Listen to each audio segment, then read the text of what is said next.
Assalamualaikum warahmatullahi wabarakatuh.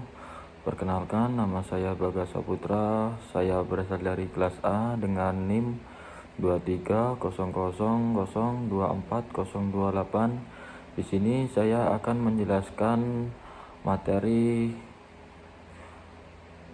pertemuan 1 dan pertemuan 2. Manusia sebagai makhluk sosial.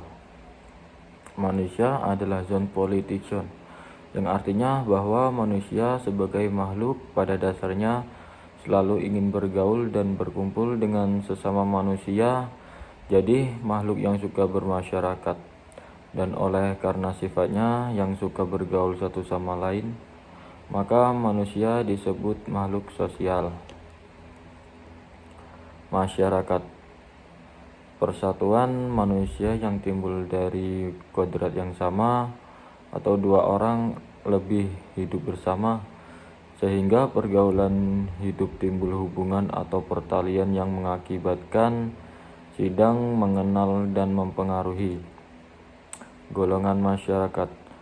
Golongan masyarakat disebabkan oleh hubungan kerja dengan orang lain, hubungan daerah dengan orang lain, perlunya bantuan orang lain. Subjek hukum. Subjek hukum ialah sesuatu yang menurut hukum berhak atau berwenang untuk melakukan perbuatan hukum, atau segala sesuatu yang dapat menyandang hak dan kewajiban menurut hukum. Subjek hukum itu dibagi menjadi dua, yaitu subjek hukum manusia dan subjek hukum badan. Objek hukum. Segala sesuatu yang bermanfaat bagi subjek hukum dan dapat menjadi objek dalam suatu hubungan hukum. Jenis objek berdasarkan pasal 503 sampai 504 KUH Perdata, benda bergerak dan benda tidak bergerak. Hukum material dan hukum formal. Hukum material adalah hukum yang berisi aturan, kepentingan-kepentingan dan hubungan yang berwujud perintah dan larangan. Hukum pidana, hukum perdata, hukum dagang. Dan hukum formal adalah hukum yang berisi cara mempertahankan dan melaksanakan hukum material. Hukum formal ada dua, yaitu hukum acara pidana dan hukum acara perdata. Hukum privat dan hukum publik. Hukum privat ialah hukum yang mengatur hubungan antar manusia, antara satu orang dengan orang lain, yang menitik beratkan pada kepentingan perorangan, meliputi hukum perdata, hukum dagang, hukum perdata internasional. Dan hukum publik adalah hukum yang mengatur hubungan antar negara dan negaranya, meliputi hukum pidana dan acara pidana, hukum tata negara, hukum tata usaha negara, hukum administrasi negara, dan hukum internasional. Sumber hukum. Sumber hukum ialah segala apa saja yang menimbulkan aturan-aturan yang mempunyai kekuatan yang bersifat memaksa, yakni aturan-aturan yang kalau dilanggar mengakibatkan sanksi yang tegas dan nyata. Sumber hukum material dan sumber hukum formal. Sumber hukum material ada sudut sosiologi, sudut filsafat, sudut ekonomi, sudut sejarah. Seorang ahli akan mengatakan bahwa kebutuhan ekonomi dalam masyarakat itulah yang menyebabkan timbulnya hukum. Sumber hukum formal: undang-undang, keputusan hakim, pendapat sarjana hukum, yaitu kebiasaan dan traktat. Undang-undang,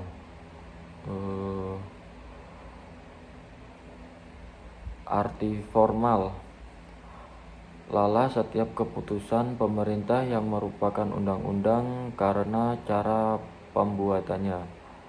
Arti material ialah setiap keputusan pemerintah yang menurut isinya mengikat langsung setiap penduduk. Berakhirnya kekuatan berlaku suatu undang-undang. Jangka waktu yang berlaku setelah ditentukan oleh undang-undang itu sudah lampau. Keadaan atau hal untuk mana undang-undang itu diadakan sudah tidak ada lagi. Undang-undang itu dengan tegas dicabut oleh instansi yang membuat atau instansi yang lebih tinggi.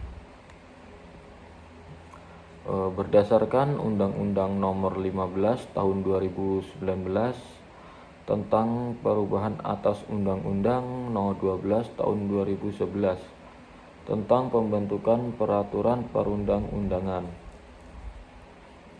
Kebiasaan adalah perbuatan manusia yang dilakukan berulang-ulang dalam hal yang sama. Apabila suatu kegiatan itu bisa diterima oleh masyarakat dan kebiasaan itu selalu berulang-ulang dilakukan sedemikian rupa, sehingga tindakan yang berlawanan dengan kebiasaan itu dirasakan sebagai pelanggaran perasaan hukum. Keputusan hakim. Ada dua macam keputusan hakim, yaitu jurisprudensi tetap dan jurisprudensi tidak tetap. Jurisprudensi itu keputusan hakim terdahulu yang sering diikuti dan dijadikan dasar keputusan oleh hakim kemudian mengenai masalah yang sama. Traktat. Apabila dua orang mengadakan kata sepakat tentang suatu hal, maka mereka itu selalu mengadakan perjanjian. Akibat perjanjian ini ialah bahwa pihak-pihak yang bersangkutan terikat pada isi perjanjian yang mereka adakan itu. Pendapat sarjana hukum yang ternama juga mempunyai kekuasaan dan berpengaruh dalam pengambilan keputusan oleh hakim, terutama dalam hubungan internasional. Pendapat-pendapat para sarjana hukum mempunyai pengaruh yang besar bagi hukum internasional. Pendapat sarjana hukum merupakan sumber hukum yang sangat penting. Masa sebelum dekret Presiden 5 Juli 1959 berdasarkan atau bersumber Undang-Undang Dasar Sementara 1950 dan Konstitusi RI 1949.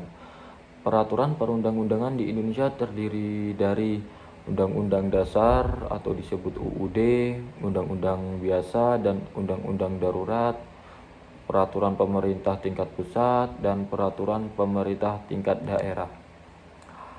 UUD atau disebut Undang-Undang Dasar ialah suatu pagam yang menyatakan cita-cita bangsa dan memuat garis-garis besar dasar tujuan negara.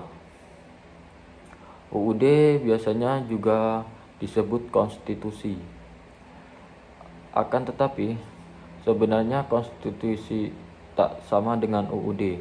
UUD itu merupakan peraturan hukum negara yang tertulis, tetapi juga mencakup peraturan hukum negara yang tidak tertulis. Masa setelah Presiden 5 Juli 1959, bentuk dan tata urutan peraturan perundangan. Undang-Undang Dasar 1945.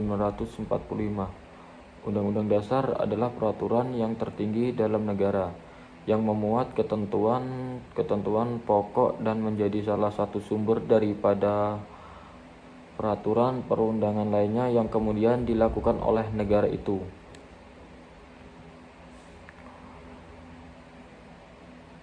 Undang-undang adalah salah satu bentuk peraturan yang diadakan untuk melaksanakan undang-undang atau ketetapan MPR. Undang-Undang Dasar dinamakan Undang-Undang Organik. Peraturan pemerintah sebagai pengganti undang-undang.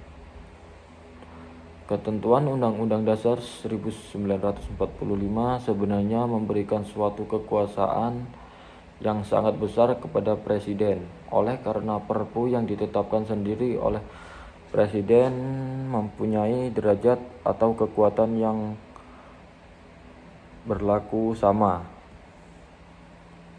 Peraturan pemerintah dan keputusan Presiden. Peraturan pemerintah memuat aturan-aturan umum untuk melaksanakan undang-undang, sedangkan peraturan pemerintah daerah memuat aturan-aturan umum untuk melaksanakan pemerintah pusat. Demikian penjelasan dari saya. Wassalamualaikum warahmatullahi wabarakatuh.